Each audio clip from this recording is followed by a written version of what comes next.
Salut, mon nom c'est Isabelle, je suis éducatrice spécialisée de formation, mais j'aime plutôt me définir comme étant une femme de cœur, une femme disponible pour sa communauté, pour ses proches, pour ses amis.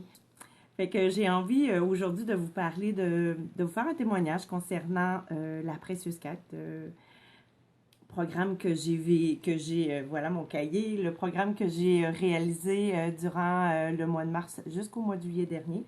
Moi, je réalisais depuis quelques années qu'il y avait quelque chose qui manquait de vivant en moi, tu sais. Je me sentais un peu comme un automate qui fonctionne et tout ça, bien entouré, plein de monde.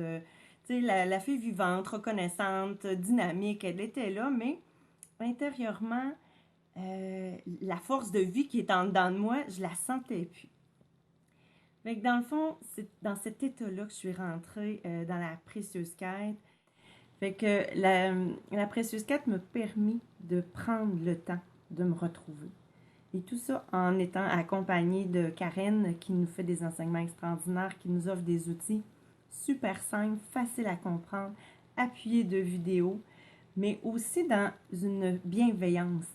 Et les outils sont construits pour qu'on prenne conscience de choses dans notre vie, de fonctionnement, de voix fantômes, de voix critiques qui, on croit que c'est nous qui se sont formés ou forgés ces voix critiques-là, d'être mauvais juges envers soi, mais des fois, ça appartient à notre histoire, à des gens qui nous ont blessés ou qui ont laissé des traces.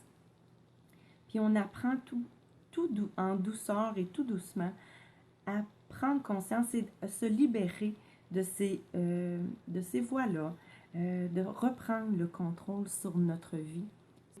Les émotions, tu sais, on a tous tendance à vouloir voir les émotions comme étant la bête noire, mais je me suis tellement réconciliée avec mes émotions dans cette précieuse quête-là parce que dans le fond, elle nous indique qu'il y a quelque chose de vivant. C'est notre partie saine qui est en train de nous dire Hey Isa, il y a quelque chose qui marche pas. T'as-tu envie qu'on l'écoute ensemble?